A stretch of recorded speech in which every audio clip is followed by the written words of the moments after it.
세계적으로 히트한 드라마 오징어 게임에서는 규칙을 지킨 참가자들은 그나마 살아남을 수 있었습니다. 하지만 대한민국의 현실에서는 규칙을 지킨 자영업자들은 확인 사살당했습니다. 총리께서 취임하신 지 채 2달이 안 됐는데 본의원이 생각하기에는 마치 2년이 지난 것 같습니다.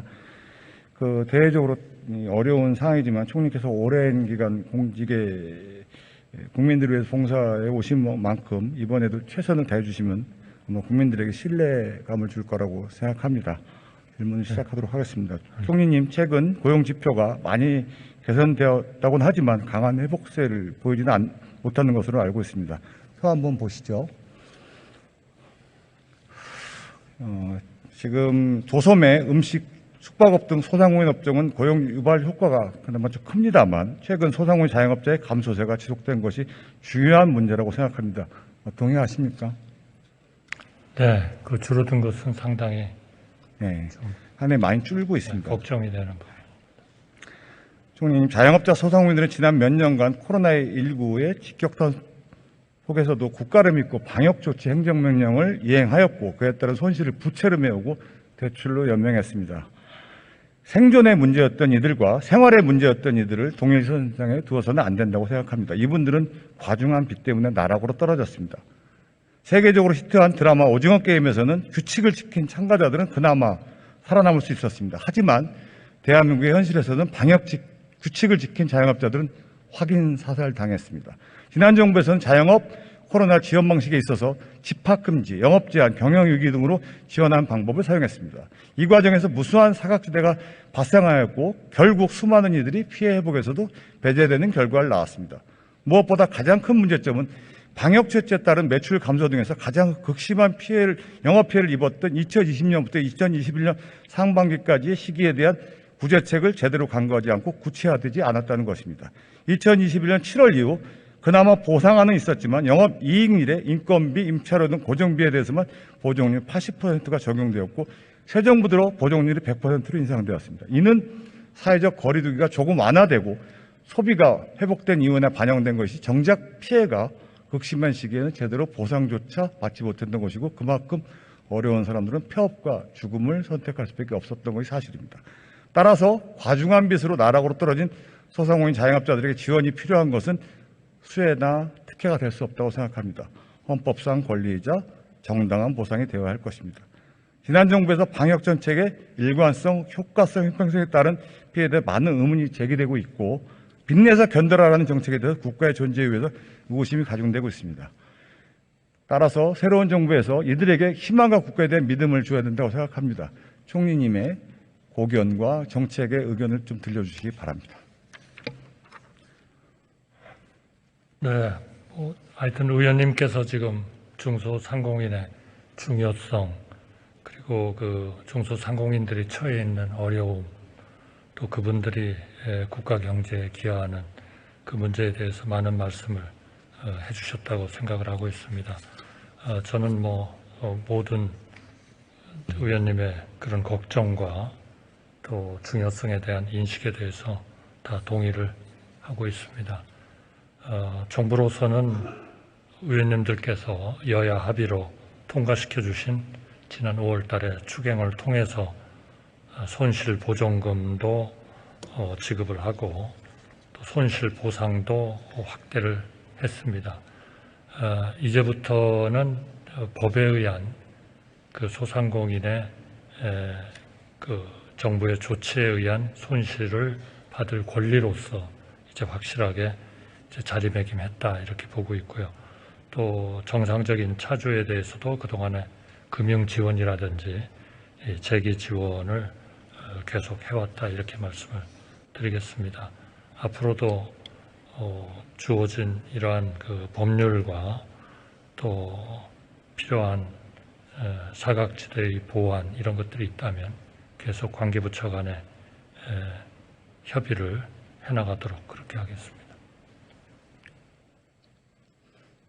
네, 총리님께서 헌법적 가치에 의해서 정책을 펴나가신다는 데 대해서 그렇도록 한다는 데 대해서 듣도록 하겠습니다. 총리님, 현재 대한민국에서 성장 사다리가 존재한다고 생각하시는지요? 성장선. 사다리요. 성장 사다리요. 아, 네네. 대단히 중요한 것이지만 네.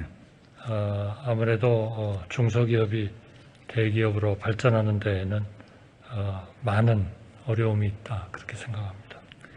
지난 5년간 성장 사다리가 지금 완전히 무너졌습니다. 중견기업들은 피터팬 증후군에 걸린 채 몇 년간 늘어나지도 줄어들지 않은 채 비슷한 업체 수를 유지하고 있고, 소상공인과 소기업은 코로나라는 해일을 헤쳐나가는데 급급했고요. 이런 상황입니다. 총리님, 삼성, 현대, 아마존, 애플의 공통점 알고 계시죠? 공통점이요. 네. 삼성, 현대, 아마존, 애플. 뭐 정확히 제가 네. 다 알지는 못합니다만 그분들은 결국 이런 그 본인들과 같이 일하는 노동자 네. 또 협력업체 이런 데의 중요성을 상당히 좀 인식을 하고 거기에 대한 그 모기업으로,서 대기업으로서 협력을 잘 하고 있는 기업이 아닌가 이렇게 생각합니다. 네, 맞는 말씀이기도 하고요. 이 기업들은 대부분 작은 가게로 출발했다는 것이고요. 스타트업이었다는 것입니다. 삼성은 상해고, 현대는 쌀 가게로 출발했고요. 나머지 분들은 스타트업 기업으로 출발했습니다. 한국에는 이런 기업들이 끊임없이 배출돼야 된다고 생각합니다. 저는 윤석열 정부가 이러한 목표를 가지고 무엇보다 무너진 성장 사다리를 복원해야 된다고 생각합니다. 그러기 위해서는 각 단계별 맞춤형 지원과 정책이 반드시 필요하다고 생각합니다. 소상공인 졸업장을 받으면 중소기업 입학 선불이 준비돼야 되고, 중소기업의 많은 숫자가 대기업으로 발전하고 더욱 커져야 된다고 생각합니다. 본 의원이 체험한 바로는 일부 기업들은 보호받으며 안주하려고만 하고, 일부 기업들은 약육강식의 정글 속에서 정책과 행정의 부재로 하루하루 힘겨운 나날을 보내고 있는 것이 현실 같습니다. 성장사들의 복원은 대한민국 혁신성장의 제일 가치라고 여겨집니다.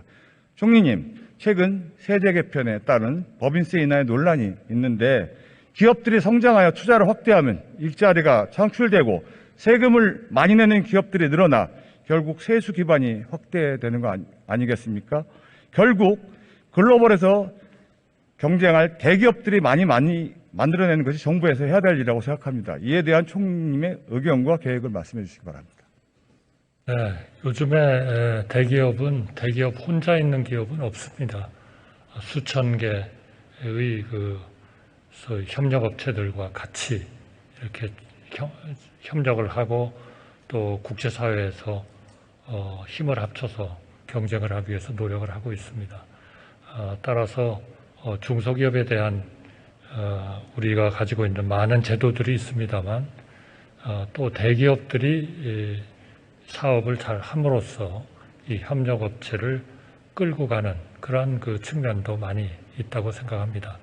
그래서 이러한 그 대기업과 협력업체들이 같이 힘을 합치고 대기업이 잘 되는 것이 중소기업도 잘 되는, 이미 벌써 상당히 많은 대기업들은 그러한 인식을 가지고 있는 기업들이 많습니다. 물론 아직 사회적인 인식은 대기업들이 그렇게 협력업체에 대해서 진정으로 협력을 우리 국민들이 만족할 만한 수준으로 하고 있다, 이렇게 인식이 되고 있다고 하기는 어렵습니다만, 그러나 그런 협력업체 없이는 또 중소기업이죠. 중소기업들이 없이는 대기업들도 존립할 수 없다, 이런 인식들이 확산돼 가고 있기 때문에 이러한 세제의 하나의 개혁도 아까 경제부총리께서 말씀하신 대로 너무 이렇게 중소기업과 대기업을 이렇게 갈라치는 식의 그러한 지원 대책은 좀 이제는 조금씩 변화가 되어야 되는 거 아닌가 이렇게 생각을 하고 있습니다. 물론 그 중심은 중소기업들에게 더 많이 가야 되겠지만 대기업과 협력업체 간의 그 협력과 공생의 그러한 그 인식도 우리가 하는 것이 필요하다 이렇게 생각합니다. 예, 총리님, 필리핀에 파케아라는 권 선수가 있습니다. 이 사람이 경량급에서 시작해서 8체급을 석권한 초유의 인물입니다. 네. 근데 이 사람이 아마 경량급에서 한꺼번에 중량급 선수랑 만약에 경량급 선수가 대결하면은 당연히 지거나 뭐 힘들어지지 않겠습니까? 네. 근데 이렇듯 이 체급에도 룰이 있고 아마 여러 가지 한꺼번에 대결하는 부분은 바람직.